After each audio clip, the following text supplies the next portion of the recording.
estudo aqui do livro de Jó, porque esse final toca muito no coração, muito mesmo. Eu espero que todos os irmãos possam se regozijar nessa manhã também, com o final da nossa história aqui. Vamos tentar entender, então, por que Deus preparou tanto sofrimento na vida de Jó, né? Nosso amigo Jó aqui, que nós acompanhamos durante esses 8 domingos, né? Todo esse sofrimento e essa história toda tão complicada e sofrida, né? Do nosso amigo Jó. Alguns recadinhos para os irmãos, né? Depois desse livro de Jó, nós vamos estudar por 3 domingos os princípios bíblicos, os princípios batistas, né? E depois nós vamos começar o Sermão do Monte. Vamos falar, então chega de sofrimento, vamos falar de felicidade, vamos falar de como viver bem nesse mundo, né? Então vamos falar agora do outro lado, né? Como o Senhor Jesus nos ensinou a viver bem, as bem-aventuranças, bem-aventurados, felizes, né? Nós vamos estudar essa parte. Mês de abril é mês de escola bíblica dominical. Então, os irmãos sabem que a minha grande paixão é a escola bíblica dominical, né? Então, eu quero fazer uma grande comemoração. Muitos irmãos já têm contribuído com as suas participações, né? Nós vamos iniciar o primeiro domingo do mês fazendo um café da manhã para começar o nosso estudo. E depois os irmãos estão se preparando aí para as apresentações especiais, né? Os departamentos estão todo vapor já aí trabalhando, as mulheres, né? Os homens estão ensaiando, as crianças, o nosso poeta, quem mais quer colocar aqui o seu talento à disposição para nós celebrarmos o mês da Escola Bíblica Dominical. Então, é só conversar conosco, né, que vamos encaixar essa programação aí para todo o mês de abril, né? E além disso, peço que os irmãos continuem orando. Deus tem feito uma obra muito bonita. O pastor deu uma ideia, olha como os trabalhos do Senhor são fantásticos, né? No mês de abril também nós tem o mundo, né, fala sobre o mês da consciência, da deficiência, do autismo. O pastor falou, vamos fazer um café aqui na igreja com os pais de crianças autistas do município, para eu poder contar a minha história de vida e para evangelizar. Ele falou isso numa semana. Passado alguns dias, o Departamento de Educação, juntamente com o Centro Cultural Ilha Jovem, também teve a mesma ideia. Eu falei, Senhor, agora então nós encaixamos as coisas certas. Eu vou fazer lá primeiro, né? Porque infelizmente nós sabemos que trazer as pessoas para a igreja a dificuldade é maior sempre, né? Então levar as pessoas lá no Ilha Jovem, no Centro Cultural, é mais fácil. O Departamento de Educação disponibilizou o contato de todos os pais de todas as crianças autistas da Ilha Comprida. Então faço lá e lá no final do evento eu já dou o convitinho para vir aqui. Né? Então isso foi uma coisa maravilhosa, porque só eu e o pastor e a Doris também, outros irmãos que já se comprometeram, talvez nós não tivéssemos acesso a todos os pais, né, da Ilha Comprida, mas o Departamento de Educação disponibilizou o contato de todos os pais. Irmãos, tem sido uma experiência tão boa conversar com esses pais. Nossa, essa semana eu tive a oportunidade de conversar com mais uma mãe de uma criança de 8 anos. E ela chorava muito também. Ela falava, não acredito que você existe, né? Que você tem uma profissão, que você tem uma família, porque os médicos dizem que nunca meu filho vai ter nada disso, né? Então, tem sido uma experiência muito bonita conversar com esses pais, porque eles estão muito desesperançados, né? Com relação ao futuro do filho deles. Aí eles olham para mim e veem que tem uma esperança.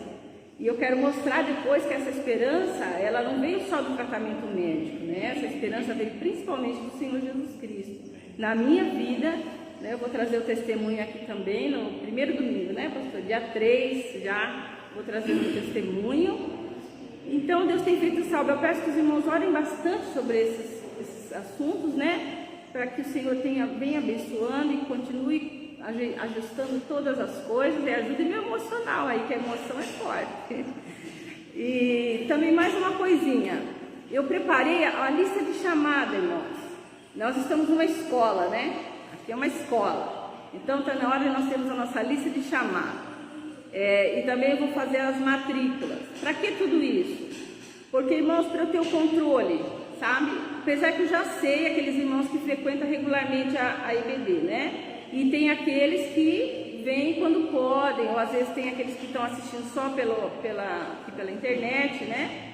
Então, mas é para eu ter um controle, para eu fazer uma avaliação, para poder eu planejar algumas ações, eu saber quais são aquelas pessoas que são alunos fixos e quais são as pessoas que vêm quando podem vir, né? Fazer uma visita, vêm quando podem vir. Então, eu estou fazendo essa lista de chamada e aqueles que ainda não são regulares de presença na escola bíblica, então me avisem, olha, irmã, propus no meu coração, a partir desse domingo, eu vou me tornar aluno oficial da escola bíblica, né? Os demais irmãos são todos irmãos bem-vindos, né? Aí vai ter essa diferença do matriculado pro aquele que vem para fazer a visita para a aula, vem assistir uma aula ou outra, né? Isso vale para os irmãos da internet também. Como a gente tem a Rose, está presente aqui com a gente, já estou vendo ela aqui. Ela vai para Sorocaba, volta, mas ela acompanha, né? O irmão Danilo tem as dificuldades dele, mas está sempre aqui no Facebook. Tem outros irmãos assim. Então, até porque agora eu comprei a revista, às vezes preciso preparar o material, né? Então eu quero ter esse controle. Os irmãos estão me entendendo bem? Tá? É para um controle nosso. Então a Beth está fazendo lá a chamada de vocês. E quem não é matriculado, depois quiser se matricular, aí falar, agora eu vou participar mesmo. Aqui a maioria já é frequente, né? Então é isso. Sim, pode. Nessa fase, irmãos, a partir de semana que vem nós vamos falar sobre os princípios batistas, né? Alguns princípios para os irmãos aprenderem, tá? Falo agora para todos os membros da igreja, vou dar o mesmo recado à noite. Eu não peço que você participe, porque é bom colocar a igreja a participar.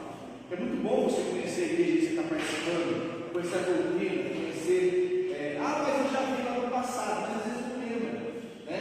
Então, assim, eu estou assim, você vem lá com a sua vontade, mas eu peço de coração e convoco a igreja para 3 domingos. Você está acordando cedo, o pessoal vai falar de noite para os irmãos de noite, para estar aqui na igreja. Quero ver todo mundo aqui aprender e conhecer mais a nossa igreja batista, tá bom? Então, isso é um preparo, isso é uma forma de estarmos ensinando a igreja. Sonhamos um dia sermos uma igreja, nós somos uma congregação ainda, então, para fazer um conselho de igreja, vocês têm que saber isso, tá? Então, assim, precisamos da colaboração de todos, da participação de todos, tá bom? Então, como a irmã disse, vai passar o nome para a irmã, ou vai funcionar tudo? Não, os 3, então já que o pastor abriu dessa forma, os 3 domingos dos princípios batistas está aberto, né? Não vou nem contar a presença. Tá bom, mas assim, eu vou estar aqui presente nos 3 domingos, e eu quero ver os irmãos aqui presentes também, todos aprendendo ou relembrando aquilo que já aprendeu, tá bom? Esse recado vai ser dado à noite também. Creio que em nome de Jesus todo mundo virá. Amém? Posso contar com você em nome de Jesus? Amém. Essa turma aqui já é turma firme. Amém. Essa turma é firme. Então, irmão, vamos aqui ao nosso final de Jó. Vamos abrir no capítulo 38. Todos vamos acompanhar pelas nossas Bíblias, no capítulo 38. Eu já contei para alguns irmãos. Estudei Jó durante alguns meses e eu não me conformava, porque não achava uma resposta para que Deus tinha feito essa coisa terrível com Jó. Para que isso, meu Deus, me responda. E eu já estava quase desistindo de achar essa resposta. Quando era 11 horas da noite, eu vinha vindo da escola para minha casa, que a escola que eu trabalho é aqui, minha casa é só atravessar Candapuí. E aí Deus falou no meu coração e me contou o porquê. Dentro daquilo que eu já estava lendo, né? Deus abriu os meus olhos, né? E eu entendi, não dormi aquela noite, da emoção. Então eu vou relembrar esse momento. Hoje eu já estou emocionada já, de contar isso para os irmãos. Então vamos lá, capítulo 38. Eu vou ler somente algumas frases, e vou ler falando os versículos. Então, olha só. Jó queria o quê? Né? Vamos relembrar, Jó queria saber porque ele estava passando por aquele sofrimento. Esta era a pergunta de Jó, né? Ele queria porque queria saber, porque naquela época em que Jó vivia, né, o conhecimento que eles tinham de Deus, da Bíblia, né? Não tinham Bíblia, mas o conhecimento que eles tinham de Deus era de que se você peca, você passa por dificuldades. Se você não peca, você tem uma vida tranquila. Era assim que eles pensavam na época de Jó, né? Em boa parte do Velho Testamento nós estudamos, vimos até em Ezequiel ensinando ao povo que abandone esse pensamento, né? Nós estudamos em aulas passadas. Então, era esse o pensamento da época. Então, nosso amigo Jó, ele queria saber por quê? Porque ele tinha no coração dele, na consciência dele, a plena certeza de que ele não fez nada de tão grave que justificasse aquele sofrimento todo, a morte dos seus 10 filhos, a perda de todos os seus bens, a esposa que o abandona e uma enfermidade terrível, né? Que eram feridas pelo corpo todo dele, e aquilo saía uma secreção, e ele tinha que raspar aquilo com um pedaço de telha, arrancar. E quando era noite, ele também não conseguia dormir por causa dessa enfermidade, ele tinha pesadelos, ele tinha alucinações, ele via coisas ruins, ele era atemorizado durante a noite. Então nós vimos na hora passada que durou meses esse sofrimento, né? Não sabemos quantos meses, mas ele citou meses. Esse sofrimento, e ele queria muito saber por quê. E ele dizia, Jó, né, teve um momento que ele foi muito ousado, né? Se, Deus, apareça, venha conversar comigo, porque eu quero conversar com Deus, porque se Deus aparecer para falar comigo, eu vou expor os meus argumentos, eu vou expor aqui as minhas razões, e Deus vai atentar para o que eu tenho para dizer, eu tenho certeza que Deus vai me ouvir. Então ele achava que se Deus chegasse ali para falar com ele, Deus ia dar razão para ele, ia dizer, tá certo, Jó, você realmente, eu fui injusto com você não merecia nada disso, né? Ele tinha esse pensamento com ele, mas ele queria ouvir a voz de Deus. E chegou esse dia hoje, vamos ver aqui no capítulo 38, no versículo 3, no 1, né? Vamos ver o 1, versículo 1. Depois disto, o Senhor respondeu a Jó no redemoinho, numa tempestade, né? Deus vai falar com Jó. Quem é este que escurece o conselho com palavras sem conhecimento? Então ele está dizendo, quem é este, quem é Jó, né? Que não está entendendo o que está acontecendo. E Deus vai falar uma palavra bem firme com ele agora no versículo 3. Agora cinge os teus lombos como homem e perguntar-te-ei e tu responde-me. Se é que eu posso fazer aqui um paralelo com as minhas palavras, né? Se levanta, se vista como homem, se coloque como homem perante mim, né? Eu é que vou perguntar para você agora o que eu quero saber e você vai me responder. É isso que Deus está falando para Jó. Olha como que Deus já chegou, né? Levante e se coloque como um homem de pé, se vista. Eu vou perguntar as coisas para você. Você não ia responder? Agora responda. E no verso 4, olha o que Deus vai começar a perguntar para Jó. Onde estavas tu quando eu fundava a terra?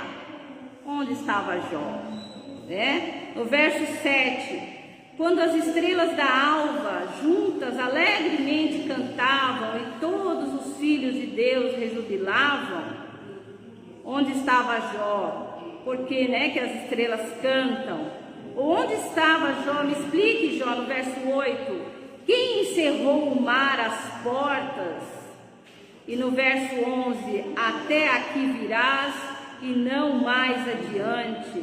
Então, quem foi que disse para o mar que ele não pode avançar até aquele limite, né? Deus está perguntando para Jó.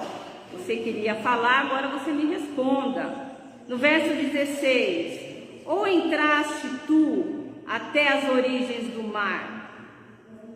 Verso 19, onde está o caminho da morada da luz? Da onde vem a luz, Jó? E quanto às trevas, onde está o seu lugar?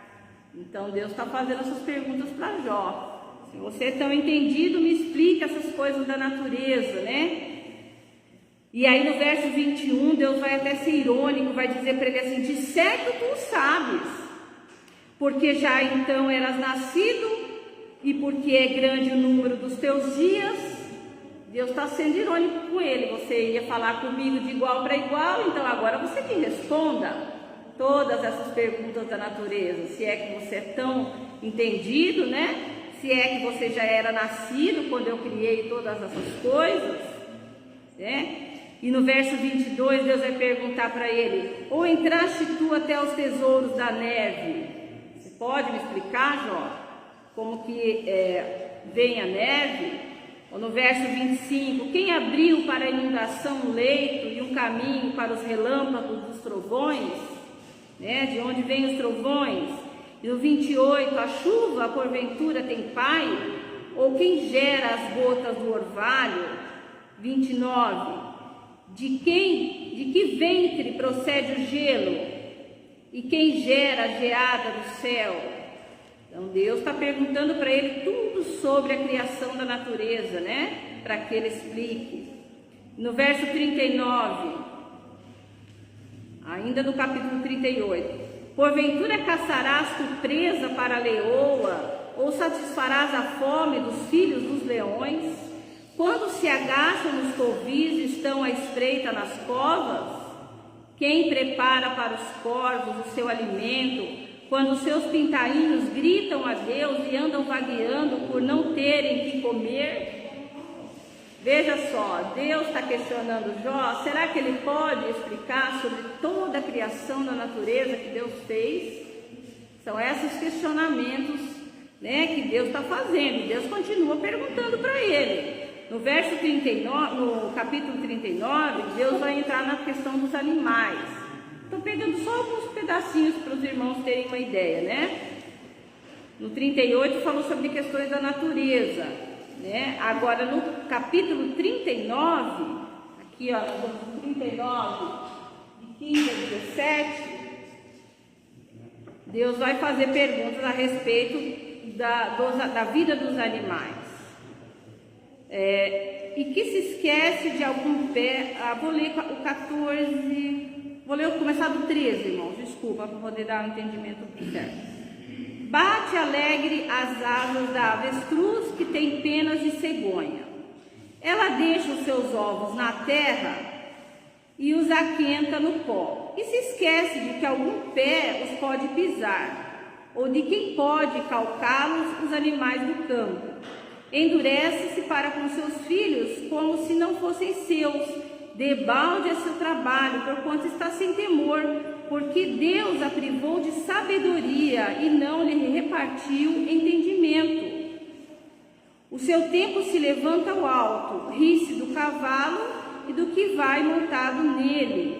Então Deus está falando aqui, o avestruz ele coloca o ovo dele, né? Ele faz o buraco, né? Cava. E deixa que o próprio sol esquente e vá lá e choque o ovo. E ele nem se preocupa, o avestruz, que alguém vai chegar ali e vai pisar, né, no filhotinho dele. Ele nem pensa nisso, ele vai embora como se os filhos não fossem dele. Mas por que Deus fez eles assim, né? No verso 17 vai falar, porque Deus privou a avestruz dessa sabedoria.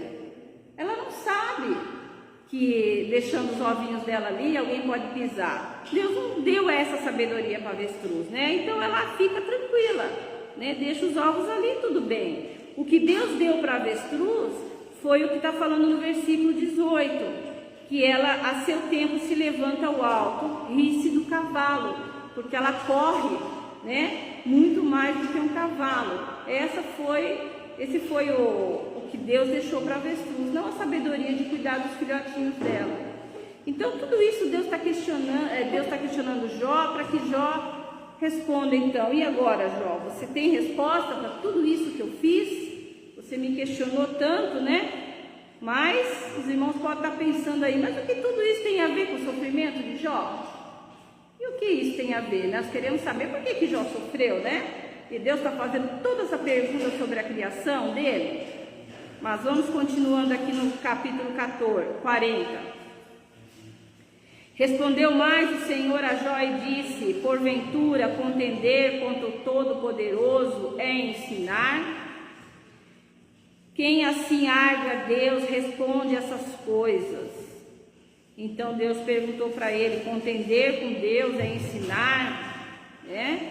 Já que ele queria discutir com Deus, responda todas essas perguntas que Deus fez a ele. E então, versículo 3, Jó respondeu ao Senhor e disse: Jó vai conseguir falar aqui agora com Deus, mas será que vai ser ousado? Nem um pouco.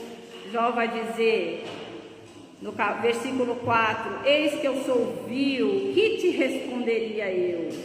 Não tenho o que dizer. A minha mão ponho na minha boca. Uma vez tenho falado e não replicarei, eu ainda 2 vezes, porém não prosseguirei. Ele não tem mais o que dizer para Deus, né? Ele está atônito, ele está perplexo diante daquelas perguntas, ele não tem nada para responder, ele não sabe responder essas perguntas.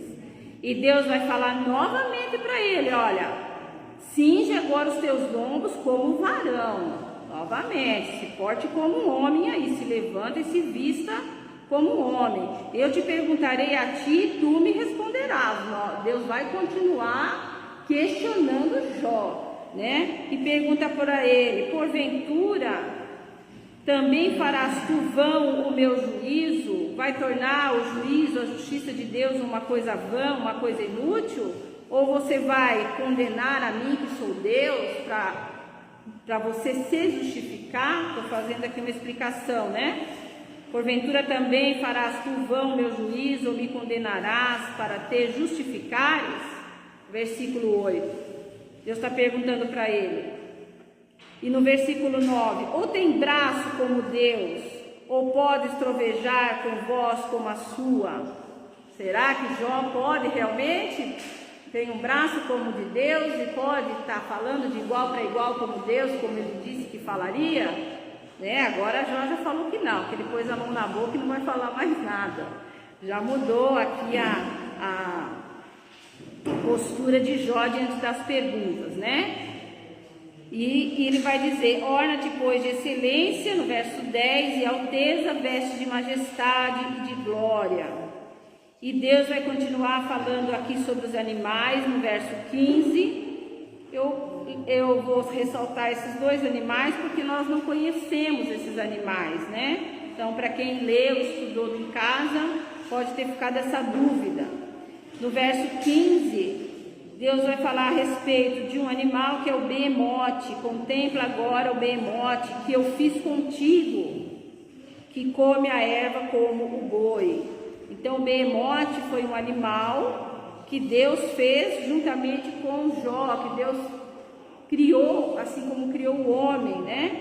E que esse animal, ele come erva do campo, como os bois. E o capítulo 40 vai continuar falando desse animal, da força que ele tem, do poder desse animal, que é o behemote, que até onde se sabe não existe mais, né? Ou não conhecemos.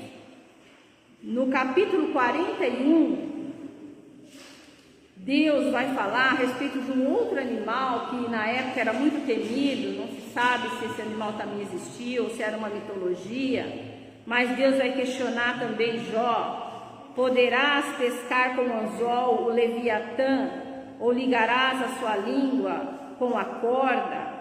Você pode pescar esse Leviatã?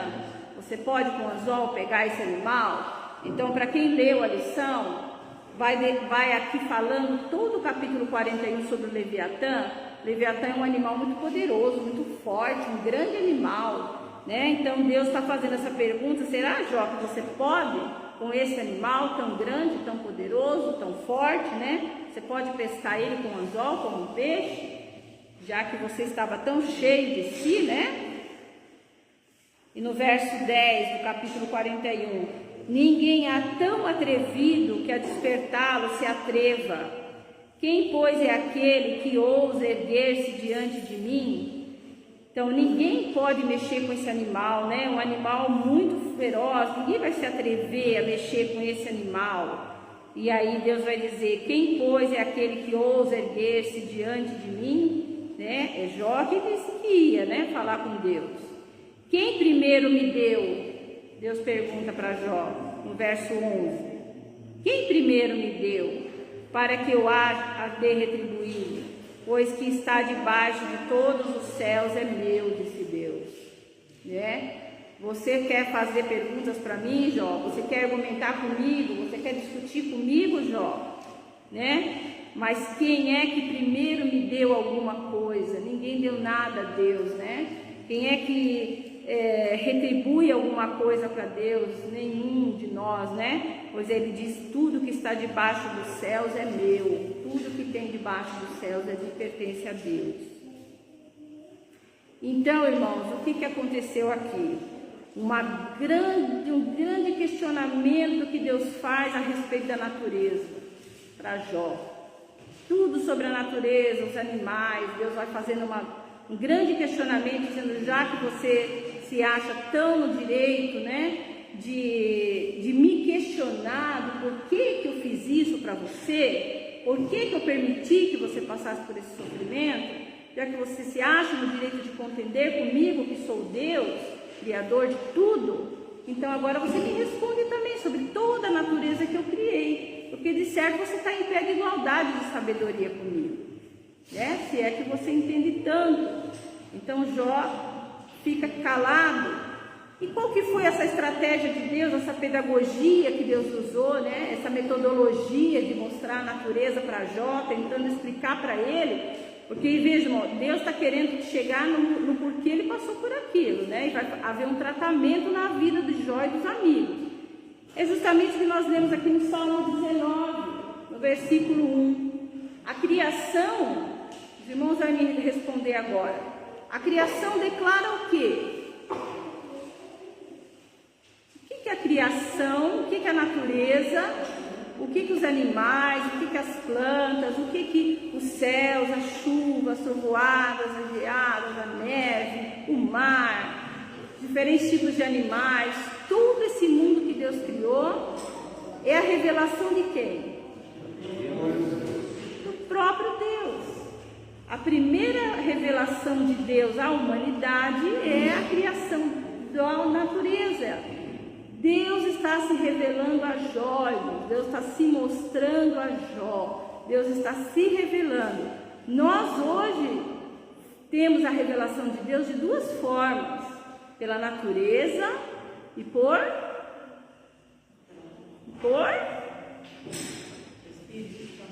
Espírito Santo que Jesus Cristo nos deu. Então hoje Deus se revelou a nós de duas maneiras, pela criação e através de Jesus, né? Nós temos esses dois métodos pelo qual Deus se revelou a nós, a nossa geração agora. Mas nessa época de Jó, Deus se mostrou a Jó, Deus mostrou quem ele era a Jó, através da criação.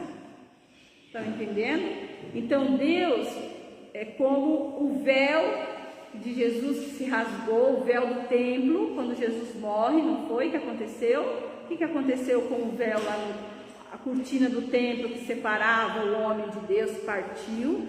Mais ou menos isso, as escamas dos olhos de Jó caíram e ele pôde agora então ver o quê? Ele pôde ver quem é Deus.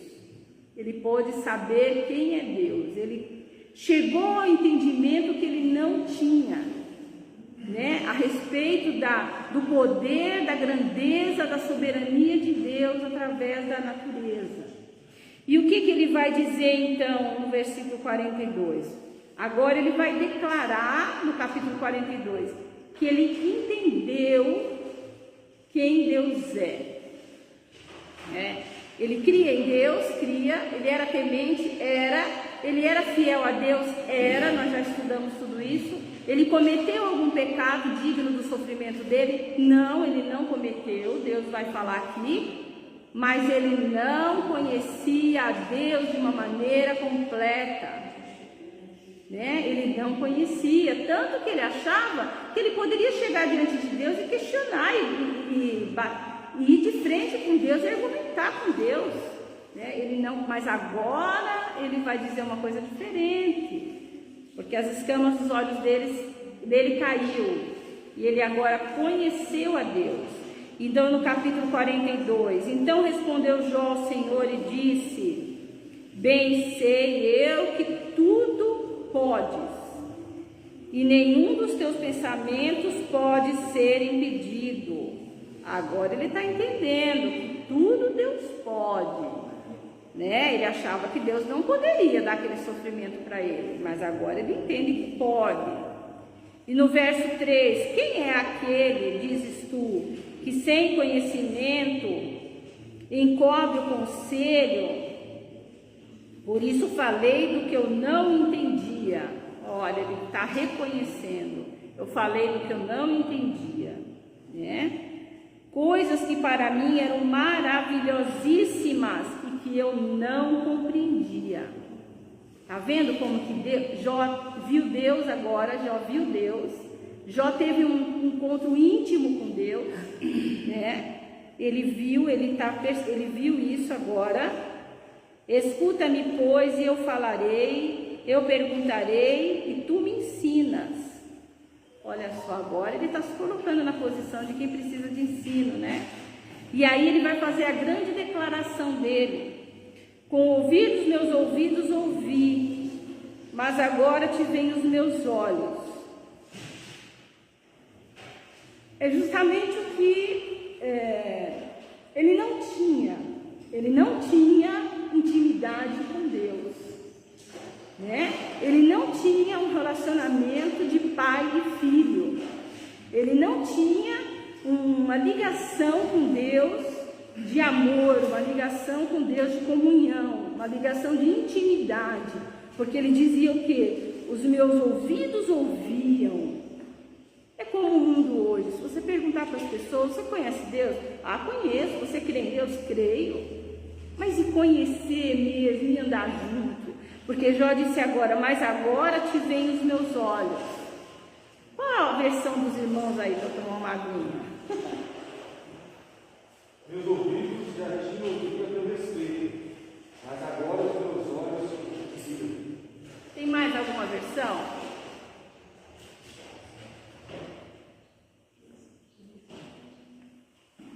Tem uma versão que diz: antes eu te conhecia de ouvir falar, né? Eu te conhecia só de ouvir, mas agora os meus olhos te veem. Esse que foi a grande questão. Foi por isso que Deus deu esse sofrimento a Jó. Mas aí você vai perguntar para mim: mas Alessandra, para que tanto sofrimento? Só para isso? Irmãos, porque ele era teimoso. Ele era teimoso, não era? A gente estudou todas essas 7 aulas que esse homem era teimoso. Esse homem era turrão, esse homem acreditava que ele estava certo o tempo todo. Não havia jeito de Deus mostrar para ele de que ele era sim um homem justo, ele era um homem fiel, ele era um servo de Deus, temente a Deus, mas ele não tinha o conhecimento de Deus, ele não tinha comunhão, ele não tinha intimidade com o Pai, ele não via Deus como Pai, ele não se colocava como filho, ele não tinha ele era sacerdote da sua casa, ele fazia sacrifícios pelos pecados dele, dos filhos dele, mas ele fazia tudo aquilo como um Deus que estava lá longe no céu, e ele bem aqui na terra pequenininho. Então ele não entendia que ele podia ter um relacionamento, né? Então ele precisou passar por tudo isso, para que agora ele visse com os olhos dele, de que ele podia sim viver uma vida íntima. Não havia, cada um que está aqui acompanhou certinho nossos estudos, viu o quanto ele era teimoso, né? E que de uma outra forma ele não iria entender. Então ele precisou sim passar por esse sofrimento. Quando Satanás chegou diante de Deus e falou, Deus falou para Satanás: viste o meu servo Jó? Foi Deus que chamou a atenção de Satanás, não foi? Por quê? Porque Deus é que tinha o seu propósito para a vida de Jó. Deus é que queria que Jó passasse por tudo aquilo. Então Deus chamou a atenção de Satanás. Satanás falou: mas ele tem tudo. Ele é tão temente porque ele tem tudo. Então Deus falou: então você pode acabar com tudo que ele tem, menos tirar a vida. Mas por que Deus permitiu que Satanás fizesse isso? Por causa disso, irmãos. Ele precisava ver que a fé dele precisava mudar de atitude, né? Ele precisava mudar de atitude com relação a Deus. Ele precisava ver Deus como pai e ele como um filho. Então essa doença toda, todo esse sofrimento foi para mudar essa postura de Jó, né? Um homem tão temente não merecia viver um relacionamento com Deus, só um relacionamento à distância, um relacionamento frio, um relacionamento de seguir somente as regras, né? De fazer os sacrifícios, né? De fazer o que era certo, fazer o bem, cuidar da comunidade, tudo isso nós vimos que Jó fazia, né? Ele era um homem religioso, ele era um homem com princípios de Deus, ele cria em Deus, mas ele precisava, Deus deu esse presente para ele, foi um grande presente, mas uma doença dessa, um presente, mas irmãos, a gente depois poder ter uma comunhão com Deus é um presente mais do que presente. Por isso eu coloquei aí na apostila em letras bem grandes, né? Doença abençoada. Porque eu, no lugar dele, diria, no final daqui, eu diria glória a Deus, né? Porque valeu a pena ele passar por tudo isso, para agora ele ter a vida dele refeita, mas na posição de filho, né? E ter um Deus que agora é pai. Não é isso? Então, esse que foi a mudança que houve na vida de Jó, através desse sofrimento que ele passou, e que Deus queria que acontecesse com ele, e o tamanho do sofrimento que eu quero que os irmãos entendam. Por isso que nós falamos bastante, né, sobre toda a fala dele, para os irmãos dizerem que ele era muito teimoso, né? Ele precisava de uma grande queda, porque ele não ia mudar de ideia fácil, né? Como ele não mudou, né? Nós estudamos os 37 capítulos, ele firme ali na opinião dele. Então, para ele poder se render ali, ele precisava de uma coisa grandiosa também, a altura da teimosia dele. E o sofrimento dele foi a altura da teimosia dele. E nós vamos encerrar aqui vendo outras coisas preciosíssimas no final dessa história. Olha só, no versículo 7, do capítulo 42. Depois que Deus se revelou a Jó através, né, da natureza, Jó entendeu o que Deus queria para a vida dele. Sucedeu, pois, que acabando o Senhor de dizer a Jó aquelas palavras, o Senhor disse a Elifaz, o tenamita: a minha ira se acendeu contra ti e contra os teus 2 amigos, porque não dissestes de mim o que era reto, como o meu servo Jó. Então, quem vai ser condenado nessa história por Deus são os 3 amigos, né? Deus foi contra a palavra dos 3 amigos. A minha ira se acendeu, porque vocês não disseram que era reto aos meus olhos, como o meu servo Jó. Em toda aquela discussão, Deus está reconhecendo que quem falou que era verdade? Jó. Jó estava correto, né? E o que Deus manda então que os amigos façam? Tomai, pois, 7 bezerros, no versículo 8, e 7 carneiros, ide ao meu servo Jó, e oferecei holocaustos por vós, e o meu servo Jó orará por vós, porque deveras a ele aceitarei, para que eu vos não trate conforme a vossa loucura, porque vós não falaste de mim o que era reto, como meu servo Jó. Então, para eles serem perdoados os pecados, Elifaz, Bildade e Zofar teriam que levar bezerros e carneiros, né, para sacrificar a Deus. E quem teria que orar por eles, né, pedindo a Deus o perdão? Jó. Olha que bonito, irmãos. Do verso 7 até o 8, Deus chamou Jó 4 vezes, meu servo Jó. Então eles fizeram, né, foram Elifaz, tenamita, Bildade, suíta, e Zofar, namita, e fizeram conforme o Senhor lhe dissera. O Senhor aceitou a face de Jó. Então o Senhor aceitou, né, o sacrifício que Jó estava fazendo em favor dos pecados dos seus amigos. E agora, irmãos, olha que coisa fantástica. Jó perdoou esses amigos enquanto ele ainda estava doente. Porque no verso 10, observe bem, e o Senhor virou o cativeiro de Jó quando? Me respondam aí, quando? Quando ele orava pelos seus amigos. Coisa forte, coisa grande, coisa tremenda. Quando ele orava por esses amigos que tanto perturbaram, né? Então foi nesse momento que Deus virou o cativeiro de Jó, quando ele orava pelos seus amigos. E o Senhor acrescentou a Jó outro tanto em dobro, tudo quanto dantes possuía. Todos os bens que Jó possuía, Deus deu a ele tudo em dobro. Apenas os filhos, que ele tinha 10, ganhou mais 10 de novo. Não ganhou 20. Mas os bens materiais, ele ganhou tudo em dobro, né? E ele voltou a ter uma vida próspera, né? Agora em comunhão com Deus, né? Agora conhecendo a Deus intimamente. É isso que eu quero deixar no coração dos irmãos. Conhecer a Deus intimamente, né? E aí ele ganha tudo que ele perdeu de novo. E no verso 16 e 17, para terminar, né? Depois disso, viveu Jó 140 anos. Depois disso, hein? Ele ainda viveu mais 140 anos. E viu a seus filhos e aos filhos dos seus filhos até a 4ª geração ainda. Ele viveu muito ainda, né? Então morreu Jó, como ele disse lá atrás. Lembra quando nós falamos que ele sonhava que ele ia morrer bem tranquilo no ninho dele? Lembra dessa aula? Que ele dizia assim, ele estava relembrando o passado dele, né? Quando Deus estava comigo, quando eu não estava nessa situação, né?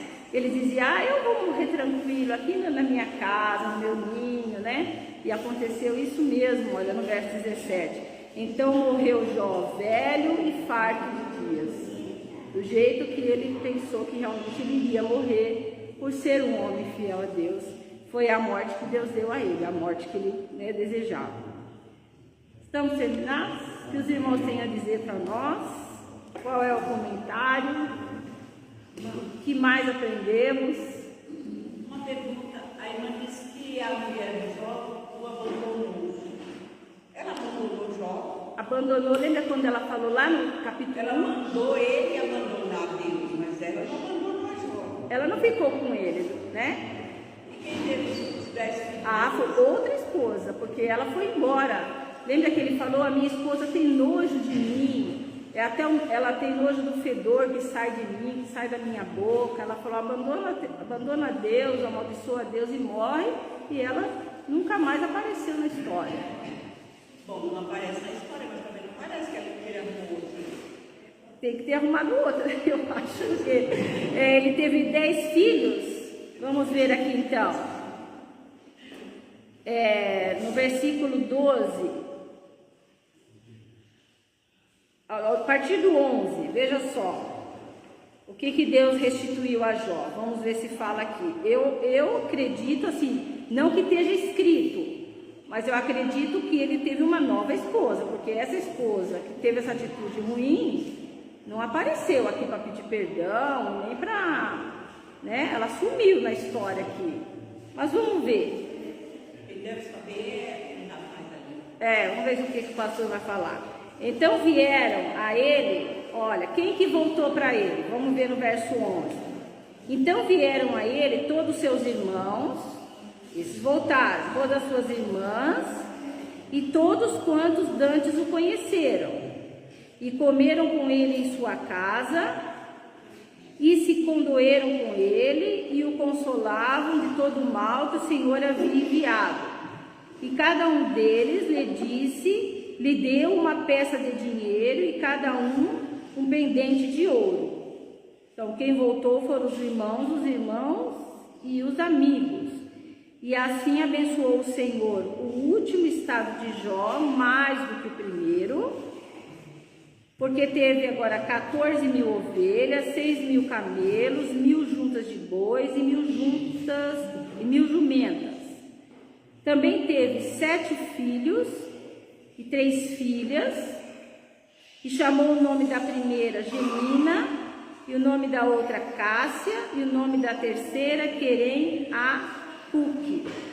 E em toda a terra não se acharam mulheres tão formosas como as filhas de Jó, e seu pai lhes deu herança entre seus irmãos. Então não fala aqui do retorno dessa primeira esposa, né?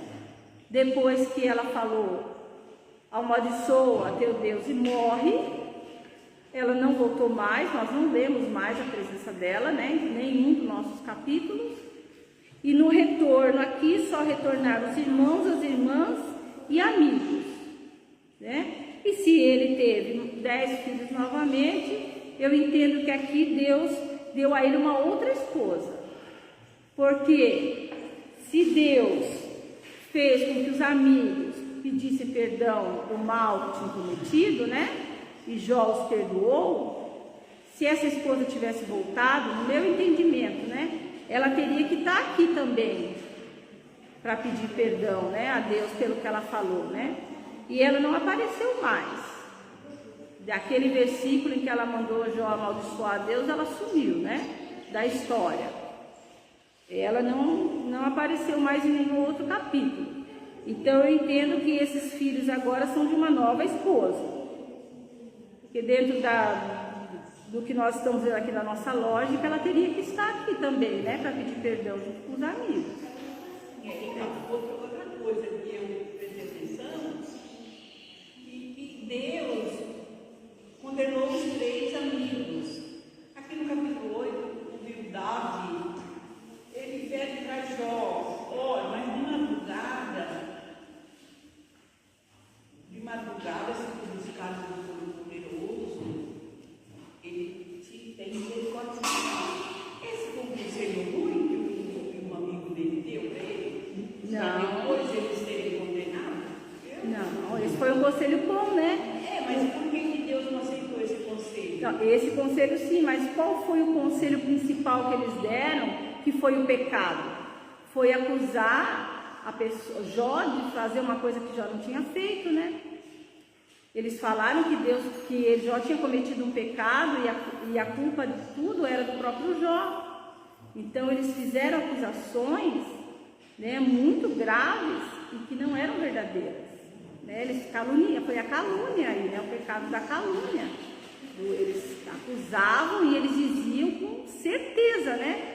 Se lembra o Zofar falou para Jó? Ó Jó, você deixou nu parte da sua casa despido, você não amparou a viúva, você não cuidou do órfão, a pessoa bateu na sua casa pedindo um copo d'água, você despediu a pessoa com sede. Essas acusações Zofar fez para Jó. E depois Jó vai falar que nunca ele fez essas coisas.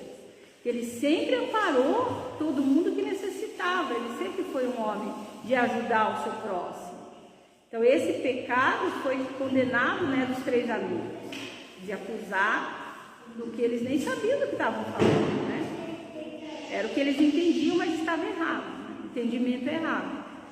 Aí o grande perigo de nós abrirmos a nossa boca para falarmos em nome de Deus o que Deus não falou, né?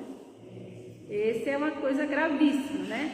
Por isso que eu tenho falado bastante com os irmãos aqui como professora, né? Eu como professora tenho falado que o fundamental é o estudo, né? Por quê? Porque para a gente não falar para o outro aquilo que Deus não falou, né? É uma coisa fundamental. E os amigos fizeram isso, né? Ensinaram, pode falar. Em relação à pergunta da irmã, a gente é sabido que no Antigo Testamento a relação familiar era um caso muito sério. Eles não se divorciavam por motivos banais. Alguns dizem que sim, mas teologicamente não. A relação marido e mulher era ditada pela lei do país, né? E por ordem de Deus, enviado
refletimos de acordo com o contexto da Bíblia, né?